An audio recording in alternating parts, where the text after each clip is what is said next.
ఓం గం గణపతయే నమః. శివాయ గురవే నమః. మనము ఈ 217వ రోజున వేదముతో సమానమైనటువంటి శ్రీ శివ మహాపురాణము రుద్ర సంహిత పార్వతీఖండములో ముందుగా శ్రీ వేదవ్యాస మహర్షి విశ్వజననీ జనకులకు ప్రార్థన చేసి విఘ్నరాజైన ఆ భగవంతునికి నమస్కరించి ఈ మహాపురాణము గురించి వర్ణించినారు అని మనము నిత్యము కూడా తెలుసుకుంటున్నాం. ఒకానొక నాడు విషయం, నైమిషారణ్యమనందు నివసించుతున్నటువంటి తపోనిష్టా గరిష్ఠులు తపోధనులు అయినటువంటి సౌనకాది మహర్షులందరూ భక్తులు శూత మహర్షుల వారి శివతత్వ స్వరూపము వివరణ మరియు శివ భగవాను యొక్క లీలా విశేష మహాత్మ్యముల గురించి ప్రశ్నించగా, అంత సూతుల వారు ఆ మునీశ్వరులందరికీ కూడా వాత్సల్యంతో ప్రేమతో శివభక్తి తత్పరాయణులైనటువంటి వారందరికీ కూడా లోక కళ్యాణం కోసం బ్రహ్మనాథ సంవాద రూపమైనటువంటి ఈ శ్రీ శివ మహాపురాణం గురించి రుద్ర సంహిత పార్వతీఖండములో ఏ విధంగా తెలియజేసినారు అనేటువంటి అంశములను ఈ రోజు మనం తెలుసుకోబోతున్నాం అని తెలియజేస్తూ, దానిలో భాగంగా వాగర్ధావిమృక్తౌ వాగర్ధ ప్రతిపత్తయే జగత పితరం వందే పార్వతీ పరమేశ్వరౌ. అలా బ్రహ్మదేవుడు మళ్ళా నారదుడితో చెబుతున్నాడు, ఓ నారదా, నీవు ఆ మేనాదేవికి తెలియజేస్తున్నావు విష్ణు భగవాను గురించి. అలా నీ యొక్క మాటలను విన్నటువంటి ఆ గిరిరాజు పత్ని పార్వతీదేవి యొక్క తల్లి అయినటువంటి మేనక ఆ శుభలక్షణ సంపన్నమైనటువంటి ఉమాదేవిని మహత్తర ధన వైభవములతో కూడినటువంటిది, మిక్కిలి సౌభాగ్యవతియు, 3 కులంబులకు కూడా సుఖప్రద అని తలంచింది మనస్సులో. ఆమె ప్రసన్నత తన ముఖమున కనిపిస్తూ ఉండగా ప్రేమతో కూడినటువంటి హృదయంతో అందరికంటే గొప్ప సౌభాగ్యరాలనయ్యాను అని మాటి మాటికి కూడా వర్ణించుకుంటూ పలుకుతుంది. మేనకాదేవి చెబుతోంది, నేను పార్వతికి జన్మనిచ్చినటువంటి కారణంగా సర్వదా ఇప్పుడు ధన్యురాలనయ్యాను. ఈ పర్వతరాజు కూడా ధన్యుడే. నా సర్వస్వం కూడా చరితార్థమైంది. అత్యంత తేజ సంపన్నులైనటువంటి దేవతలను దేవేశ్వరులను అందరినీ కూడా నేను దర్శించుకున్నా. వారందరికీ కూడా శివుడు భర్త. అట్టివాడు నా కుమార్తెకు పతి అవుతున్నాడు. ఆమె సౌభాగ్యమును నేను ఏమని వర్ణించదును? అలా భగవంతుడైనటువంటి శివుని పార్వతి పతి రూపమును పొందుతూ ఉన్నది. ఆమె సౌభాగ్యమును వర్ణించడానికి 3 సంవత్సరములు కూడా సరిపోవు, 1000 సంవత్సరములు కూడా సరిపోవు. ఊహకు అందనటువంటిది, ఎవరూ వర్ణించలేనటువంటిది అని మేనాదేవి నారద మహర్షితో తెలియజేసింది. మళ్ళా బ్రహ్మదేవుడు అంటున్నాడు, ఓ నారద, ప్రేమతో నిండిన హృదయముతో ఆ మేనాదేవి మేనక ఈ మాటలు పలుకగానే అద్భుత లీలలు చేసేటువంటి ఆ భగవంతుడైనటువంటి రుద్రుడు ఆమె ఎదుట పడ్డాడు. నాయన, ఆ స్వామి గణములన్నీ అద్భుతములు, మేనక అహంకారాన్ని నుగ్గు చేయనివి. భగవంతుడైనటువంటి శివుడు తాను తన మాయచే నిర్లిప్తుడగుచు నిర్వికారమును చూపించుచు అతడికి వచ్చాడు. ఓ నారదమునీంద్ర, ఆయన వచ్చుటను తెలుసుకున్నటువంటి మేనకకు గిరిజాపతిని చూపించుచు నువ్వు ఈ విధంగా తెలుపుతున్నావు నారద. ఏమని అంటే, ఓ సుందరి, చూడుము, ఇతడే భగవంతుడు శంకరుడు. ఈయన పొందుడికి మీ పుత్రిక వనమనందు చాలా కఠోరమైనటువంటి గొప్పదైనటువంటి తపస్సు చేసింది అని నారదుడు ఈ విధంగా చెప్పాడు. అలా చెప్పగానే మేనక మిక్కిలి ప్రసన్నురాలి అద్భుతకారుడైనటువంటి మహేశ్వరుని వైపు చూసింది. ఆయన సహజంగానే ఆశ్చర్యజనకుడు, లీలలు చేసేటువంటి వాడు. ఆ స్వామి అనుచరులు కూడా మిక్కిలి అద్భుతమైన వారు. ఇంతలో రుద్రదేవుని పరమాశ్చర్యకరమైనటువంటి సైన్యం అతడికి చేరింది. అది ఎలా ఉంది అంటే భూత ప్రేతాదులతో కూడి వివిధ గణములతో సంపన్నమై ఉన్నది. వాటిలో ఎన్నో తుఫాను రూపములను ధరించి ఉన్నాయి. కొన్ని పతాక మర్మధ్వనులే శబ్దం చేస్తున్నాయి. మరికొన్ని ముఖాలు వంకరగా ఉన్నాయి. ఇంకా కొందరు మిక్కిలి కురూపాన్ని దాల్చి ఉన్నారు.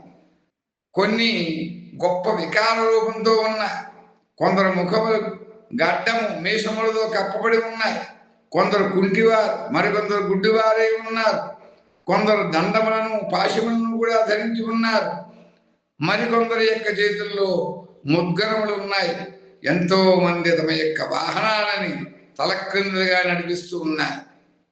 ఒకడు కొమ్మును, ఇంకొకడు ధమరుకను, మరి ఒకడు గోముఖమును వాయిస్తున్నారు. గణాల్లో ఆ శివ గణములలో కొందరికి ముఖములు లేకుండా ఉంది. కొందరి యొక్క ముఖములు పృష్ఠభాగమున అమర్చబడి ఉన్నాయి. చాలా మందికి అనేక ముఖములు ఉన్నాయి. ఆ గణములలో ఒకడు చేతులు లేనివాడు, మరొకడు వెనుక భాగమున చేతులు ఉండేటువంటి వాడు. అలా ఎంతో మందికి చాలా హస్తములు ఉన్నాయి. కొందరు నేత్రహీనులైతే మరికొందరికేమో బహునేత్రములు ఉన్నాయి. కొందరు తలలు లేని వారైతే మరికొందరు వికారమైనటువంటి తలలు కలిగినటువంటి వారు ఉన్నారు. కొందరికి చెవులు లేకపోయాయి, మరికొందరికి అనేక చెవులు ఉన్నాయి. ఈ విధంగా శివకర్మలన్నీ కూడా నానావిధ వేషభూషణలను ధరించి ఉన్నారు. ఆయన నారద వికృతాకారము కలిగినటువంటి అనేక ప్రబల గణములు, మిగిలిన వీరుడు, భయంకరుడు, వారికి ఒక సంఖ్య లేదు. ఓ నారదమునీంద్ర, నీవు నీ చేతితో రుద్రగణములను చూపించుచూ ఆ గిరిరాజు పత్ని పార్వతీదేవి యొక్క తల్లి అయినటువంటి మేనాదేవితో ఈ విధంగా అంటున్నావు, వరానన నీవు ముందు భగవంతుడైనటువంటి ఆ హరుని శాపకం చూశావమ్మా, ఇక వారిని కూడా దర్శించుకో. ఆ అసంఖ్యభూత ప్రేతాది గణములను చూసి మేనకాదేవి వెంటనే భయం చేత మనస్సులో వ్యాకులతను చెందింది. వారి మధ్యలోనే భగవంతుడైనటువంటి ఆ శంభుదేవుడు శంకరుడు ఉన్నాడు.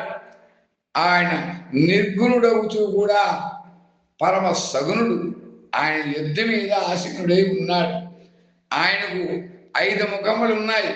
సద్యోజాత వామదేవ అఘోర తత్పురుష ఈశాన ముఖములు అంటాం మనం.